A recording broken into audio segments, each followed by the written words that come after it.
Hey guys, Drifter here. I know it's been a little while, but I'm back with Nazi Zombies In Depth, episode 15, Explosives. In this episode, I'm going over the grenades, Semtex, Matroyshka Dolls, Claymore, Spikemore, monkey bombs, and Gersch devices, but I didn't do it alone. Here with me in an open lobby, I run these all the time because I always need help getting players. I'm playing with I Am a Misfit, Undead Corpse, Rainman MP, and Skylar5, even though he lagged out in the very beginning. First up today is regular grenades. The blast radius on those is 6.4 meters. The damage in the very center of the blast radius, or the maximum damage, is 300, and the minimum damage is 75. This makes them one-hit kills in the first couple of levels, but not much after that. The odds of you getting a crawler are also pretty small until at least round 3. Round 4, it's pretty freaking easy to get a crawler. You start with 2 grenades, and you pick up 2 every single round that you survive, so your maximum ammo on grenades is 4. They take 0.73 seconds to prep. That's after you hit the button to pull back, and you have 3.5 seconds of fuse time to cook, so you can chunk them, you can time them and blow them up, make them roll, do what you want. They're kind of tactical like that, kind of useful. You can roll them around corners, let zombies walk on top of them, but if you hold down the fuse for too long, it will blow you up and kill you. Last but not least, you can do 15 damage on impact. Just throwing it and bonking the zombie in the head is 15 damage. Moving on to Shangri-La and Semtex grenades. I don't have a hard source of information about the Semtex grenades and their damage in zombies, but I do understand how they work in multiplayer Black Ops, and I have used them a good bit in zombies. My best advice for you would be that they do almost the same damage as the Frag Grenade. They should be somewhere between 250 and 400 damage tops at the very center of that blast radius, and I'm pretty sure that the explosive radius on the Semtex grenades is a little bit smaller, so I would estimate that at about 5 meters. You can hold the Semtex indefinitely, which is nice so you don't blow yourself up. They stick zombies, which is very helpful. You can actually stick an arm or a leg specifically, so they're really, really good for making crawlers in that respect. The zombies won't ever roll over them. They won't walk over them. The grenades won't roll away. You can just stick it on a kneecap and blow the kneecap off, but you're really not going to kill anything with Semtex. Only get them if you want a crawler making secondary or lethal grenade. Now we're moving on to Ascension and Claymores. Claymores have a 5-meter blast radius, which is about that of the Semtex, but they only blow up straight forward. Their blast cone is 120 degrees in total, or 60 degrees to the left and to the right, so that everything in front of it blows up, nothing to the sides, and nothing behind. They take 0.83 seconds to detonate after a zombie trips the little laser, so if they're walking straight forward at normal shambling speed, they'll be in about the center or the maximum amount of damage of that blast radius, so I wouldn't have to worry about putting them backwards. Some people put them backwards, they think it helps. It really doesn't. I don't have a hard number for damage on the Claymores. We just don't have that yet. The code hasn't been figured out. But I do know that they're a one-hit kill up until round 27 if you get the zombie right in the very center of that blast. They're very tactical for early rounds. They help you out. You can save, it saves your bacon, guards a window, something like that. But they're really not going to help you at all in higher rounds. Now we're moving on to Spikemores, about which I have a little bit less information. I don't know the radius or the damage, but I do know that Spikemores are a one-hit kill up until round 25, which actually makes them weaker than Claymores. However, if a visual inspection is accurate, the blast radius appears to be significantly larger. The one-hit kill radius seems to be bigger than the one-hit kill radius of the Claymores, and they seem to bounce. Like the spikes that shoot forward, they seem to bounce or stick a little bit differently. So I would wager that the trade-off between the Claymore and the Spikemore is that the Claymore does ultimately do more damage, and it'll help you out for a few more rounds, but the Spikemore has a bigger blast radius, so you're more likely to get more zombies per pop.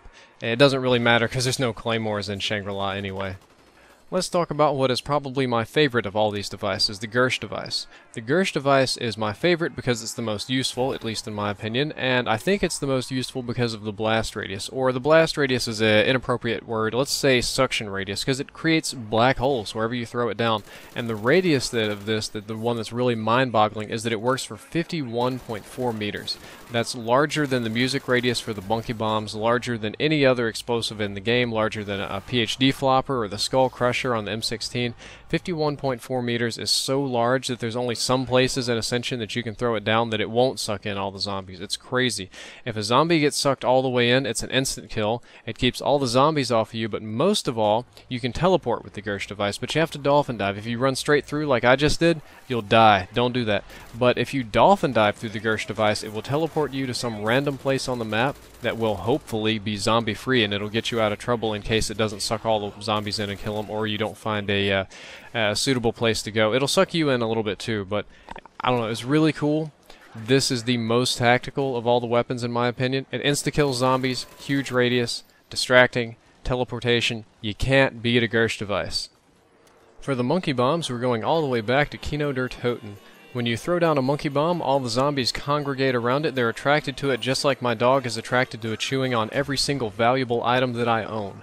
The blast radius on a monkey bomb is actually really small at only 2.5 meters. This is about half that of most grenades, or half that of the Claymore, or pretty much half of any other explosive on this list. However, the damage is incredibly high.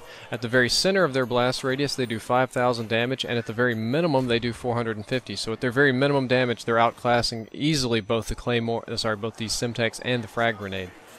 What that means is you need to throw these nice and out and open and on a flat surface so that you can get as many zombies around them as possible. If you do what we've been doing and tossing them out near the stairs and in corners, you're only going to kill 1 or 2 zombies at a time.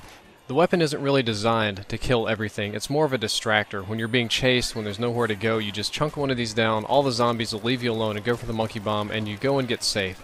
Don't depend on these to kill all the zombies and save your life. These only distract the zombies for a very short time, and especially if you're going for much higher rounds, they won't kill anything. Last but not least today is the Matroyshka Dolls, or the nesting eggs, or the eggs as everybody likes to call them, the little Russian dolls that you chunk around. Our luck with the box was miserable. I never got any, so I just had to film other people using this, and as some of the other weapons as you've seen. Anyway, the explosive radius on these dolls is 4.5 meters, and I don't have the exact damage because it's part of the DLC pack and I can't access that part of code, but the damage is incredibly high. I would estimate the damage at being at least 5,000, probably a little under 10,000, so I'd say 5 to 10,000. They should be one-hit kills until rounds 30 at least. They're really high damage. As far as grenades that you throw go, these have the highest damage. They're a little bit slow on the prep time because you have to take them out and twist the head and throw them around, but they blow up really big. They also split into 3 other dolls, so every time you throw one of these, 4 total bombs go off. Each one appears to do the same damage, and they bounce kind of randomly, so if you're not careful, if you throw them in a small room, you can very easily kill yourself if you don't have PhD flopper on. If you get dolls in a box, you should absolutely take the dolls, because they're just really cool. I wish I had more numbers to tell you about them, but unfortunately I do not.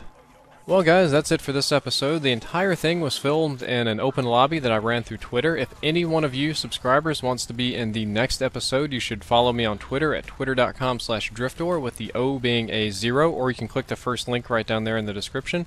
I run open lobbies in Twitter all the time to get the epic dream footage, to get the in-depth footage, especially Nazi Zombies in-depth, because I need a good team of people that come in from Twitter and cooperate.